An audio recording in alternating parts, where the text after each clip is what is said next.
Hello everyone. एक लड़के को अपने पिताजी के पास मिलने जाना था क्योंकि उसके पिताजी बहुत समय से बाहर ही काम करते थे। उन्हें घर पर जाने का समय नहीं मिलता था। इसलिए माँ ने कहा कि तुम्हें अपने पिता से मिलने जाना है। वे बहुत समय से घर वापस नहीं आए हैं। तुम्हें उनका हालचाल भी पूछना है और आकर मुझे बताना है। मैं जानती हूँ कि तुमने बाहर का सफर नहीं किया है, इसलिए तुम्हें बहुत ध्यान से जाना होगा। तुम्हें उन जगह पर पहुंचने में 2 दिन लग जाएंगे, इसलिए अपना ध्यान रखना है और आराम से जाना है।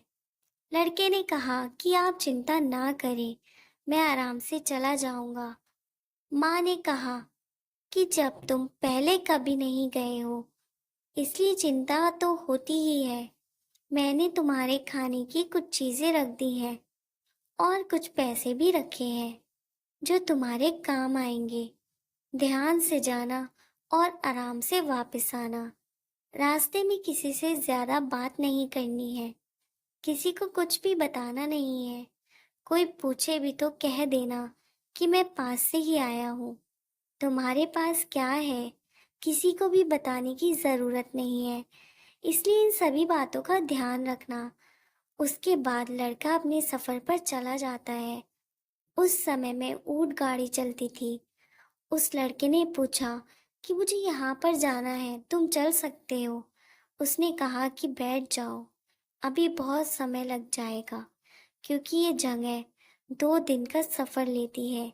अगर 2 और सवारी मिल जाए तो उसके बाद चलते हैं।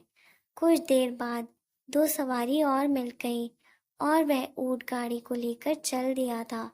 गर्मी का मौसम भी था, सफर भी बहुत थका देने वाला था, लेकिन जब जाना ही है तो इसमें सोचना क्या था। रात हो गई थी, सभी लोग थक चुके थे।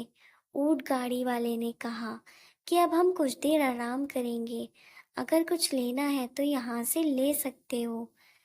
यह बाजार है और आगे कोई भी बाजार नहीं मिलेगा, इसलिए जिसको जो भी जरूरत हो वह ले सकता है। वह लड़का सोचने लग गया था कि जहाँ पर कुछ देर तक रुकना है तो कुछ मुझे भी कुछ लेना चाहिए। वह लड़का बाजार में घूम रहा था। एक छोटा लड़का किसी का सामान लेकर भाग रहा था। वह उस लड़के के पास आया और कहने लगा कि मेरे पीछे कुछ लोग पड़े हुए हैं, मुझे उन सभी से बचा लो। लड़के ने पूछा कि तुमने क्या किया है? उस बच्चे ने कहा कि मैंने रोटी ली है, मुझे भूख लग रही थी। कुछ देर बाद वह होटल वाला भी आ गया था। उसने कहा कि ये लड़का वहां से रोटी लेकर भाग रहा था, हर रोज ऐसा ही करता है। आज इसे पता चल जाएगा कि ऐसा करना ठीक नहीं है। वे बच्चा बहुत ज्यादा डर गया था। लड़के ने कहा कि जो भी तुम्हारा नुकसान हुआ है मैं पूरा कर देता हूँ। उसके बाद लड़के ने उसका उधार चुका दिया था। लड़के ने बच्चे से कहा कि ऐसा नहीं करते हैं। वह लड़का कहने लगा कि मुझे भूख लगी थी, ऐसा इसलिए किया था। लड़के ने पूछा कि तुम्हारा घर कहाँ है? वह कहने लगा कि मेरा कोई घर नहीं है। लड़के को उस पर दया आ गई थी। उसने कहा कि मेरे साथ में चलोगे, तुम मेरे साथ में रहना, फिर कभी तुम्हें ऐसा काम नहीं करना पड़ेगा। वह छोटा बच्चा लड़के के साथ चल दिया था। उसके बाद वे सफर फिर से जारी हो गया था। उस सफर में एक छोटा बच्चा भी शामिल था। 2 दिन बाद वह उस नगर में पहुंच गए थे जिस जगह पर उन्हें जाना था। वे लड़का उस जगह पर पहुंच चुका था, मगर पिताजी कहाँ पर काम कर रहे हैं उसे थोड़ा खोजना था, क्योंकि वो पहली बार वहां गया था। थोड़ी देर बाद उन्हें पिताजी मिल गए थे। अपने लड़के को देखकर वे बहुत खुश हुए थे, लेकिन साथ में ये छोटा बच्चा किसका है?